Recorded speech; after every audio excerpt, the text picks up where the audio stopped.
Hey guys, subscribe for daily content. And if you're shopping for gear, make sure you check out the description for the newest items at some of the very best online retailers. There's also links for some of the items that I personally recommend. Thanks! What's going on YouTube? Metal Complex here, and today I've got another short, little unboxing video to share with you guys. Something from Vosteed. Something kind of heavy. I'm excited to get in there and take a look.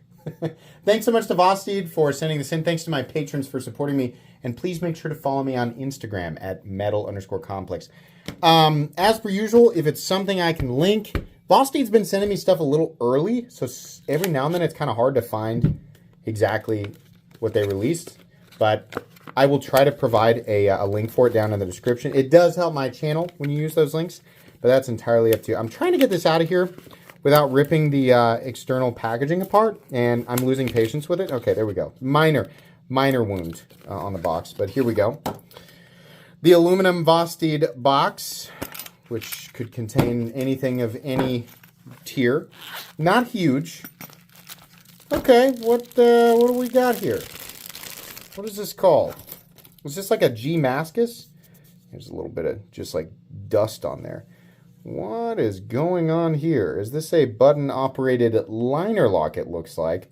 Okay, so this is the, likely not the P1302. The proper name for this will be in the description on the listing. I'm going to guess that if this version is G Mascus, they offer this in a variety of different configurations. Is this milling? It is. It is intentional milling, probably why that dust gathered there. So there's little ridges right here. Are they on the other side? Yeah, they are. Is it identical? No, it's different on this side than it is this side. That's interesting. Okay. Yeah, it feels pretty good on deployment. Nice big forward choil there. Absolutely. How's the button? Yeah, it works. I think it just was having trouble releasing there. A little bit tight on deployment, but it's okay. Now, does it hold up to some light? It certainly does. That's good enough for me. Okay. What do we have for the blades? Oh, now, okay. We have S35EN. I thought that it was going to be like, 14C28N. So the question is where does this fall in terms of pricing? Because S35EN is what I would consider to be, as of my last tier ranking video, anywhere from high-end to premium. I know that that's very loosey-goosey, very generalized, but it is definitely a good steel, a powder form steel from Crucible. It's really amazing to me how many people out there don't realize that if it's S35EN, it's Crucible. I was talking with this guy the other day that was just convinced that Italian Magna Cut was bad, and I had to explain to him that there is no such thing. it's Magna Cut comes from Crucible, and he was like, well, but it's an Italian-made knife, and I was like, well, the company they create the steel, and the company making the knives buys the steel, and they turn it into a blade. Like, the steel comes from the same. It's all from the same. Like, if it's real S35EN, it comes from Crucible, right? If it's M390, it comes from Bowler. So the blade, the steel itself, can be made in one part of the world and then turned into a blade and heat treated in another part of the world, which is apparently a very complicated and lesser known concept than I had previously thought. But if you didn't know that, there you go. It's not Chinese S35EN, it's S35EN, and then it's turned into a blade and heat treated by a Chinese company, in this case, Vosteed. I am certain that will start arguments for some reason. But more importantly, the question here is, how are they going to price this? S35EN, I can tell you guys right now, and it doesn't take a genius to predict this, S35EN is going to become a steel that we regularly see at a lower price point. This will definitely it's already been occurring, but it'll start occurring much more often than it currently is over the next year or two. So I would love to find out that this knife is sub $150. In fact, I would be over the moon to find out that this knife was very close to $100, but I'm not going to hold my breath. I'm just saying that's where I would like to see it, because the rest of the build here suggests that it could be there.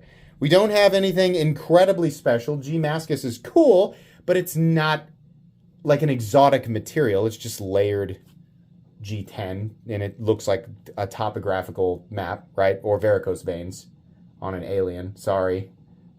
You can think of it however you want. I'm sorry. I'm sorry.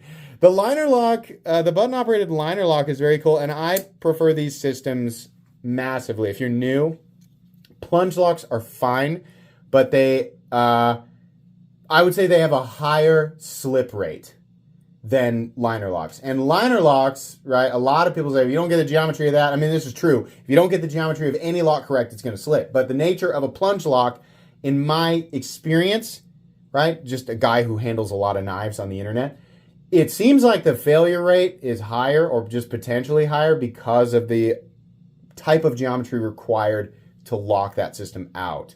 So personally, I like a good liner lock better because it seems like maybe they've just been around long enough that it's easier for companies to get the appropriate geometry to allow the system to lock out good enough, right?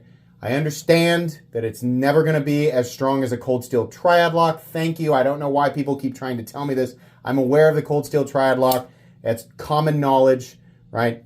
The locking system will allow the lock to maintain its fortitude, maintain its solidity far beyond any reasonable parameters of the knife. You'll break every other part of the knife before the lock itself disengages, which begs the question, what are you doing with the knife that requires that level of durability? And the answer is nothing. It's marketing. Congratulations. But the cold steel triad lock is very cool. Not the topic of discussion here. It's just, if you say the word lock, it's like a stampede of triad lock fanboys just come from every direction. Still. Anyways, liner lock, good. Button lock, less good. So a button-operated liner lock, happy with it. Ergonomics on this, pretty good. It's a profile I've seen before. In fact, we've seen this profile many times. Reasonable. I like, okay, if you're going to grip it back here, you're getting mostly pocket clip. This pocket clip is their generic clip that they attach to everything. And it's a good clip on a longer handle because the bill is back here. You don't want, I don't like, this is the no zone for a pocket clip. I don't want it here, I want it back here, right? So here is digging in up here. I don't really like that. Here, put your index finger on this flat zone, which is definitely made for, right? Let, the jimping there is just back of the flipper tab. I think it's designed to gain traction here. I think that's fine. A little bit better. Pocket clip is still in the middle of my hand, choked up. The pocket clip is much further back, and that's much more comfortable, right? So that's generally what you're looking at there. Can you use that fuller to reverse flick it? You absolutely can. You can also use the thumb studs to reverse flick it. Forward flick, and finally the flipper tab. Honestly, it's tuned pretty well for everything. The pivot action is all right. I think it's going to work itself out. It's just a little bit tight. Something stuck to the tip of the blade there. No? What is that? Why does the end of the... Oh, okay, there was crap on it. Never mind. Yeah, okay. It's interesting that this is S35EN. I would love to see... you know, like for a long time, we saw Kaiser doing like an S35VN, and I am talking specifically about Kaiser. I think they still obviously do this a little bit, but there's a sweet spot that is very under attacked, I guess. 100 to 150 with an emphasis on the blade being S35VN, right? Or something in that same general territory. And then the handle material, the liner material being like more budgety. And so the end result is that the knife ends up in that very weird zone.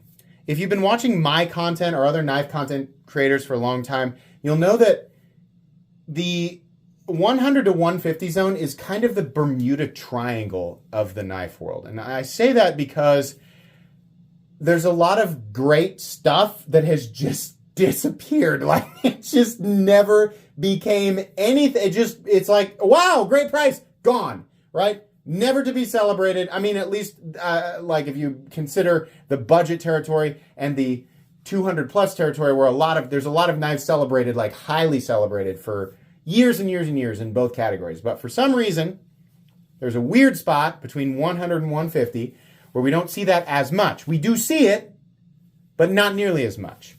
And the combination that people want to look for in that territory is, and sometimes you can get titanium, but not often, at least not consistently.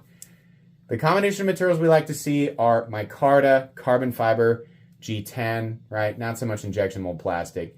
And then, you know, a good locking system, good action, all that. We still want to see that. And then we want to see, I think, ideally, properly heat-treated S35VN. Every now and then you'll see LMAX, you'll see 3V. Kaiser's been working with 3V. So there are definitely some materials and some combinations that are working. So I'm hoping that that's kind of where this lands. If it lands under $100, I'll be over the moon. But I don't know as of this exact moment. By the time you guys are watching this, I'll have known for a couple of weeks because that's how far out my content is pre-recorded.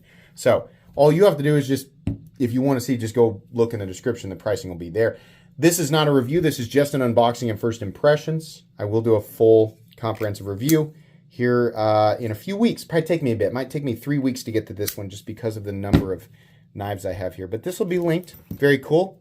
Vosteed, keep working with S35VN. People generally like to see that. Please make sure to follow me on Instagram at metal_complex. If you enjoyed this video, leave a like. If you'd like to check out my other content, I do, of course, have lots of videos of knives that are either expensive or inexpensive that I do or don't like. So check those out. And if you enjoy all my content, go ahead and click on that Metal Complex logo right there and subscribe because there's definitely more coming. Thanks again for watching, everybody, and have a great day.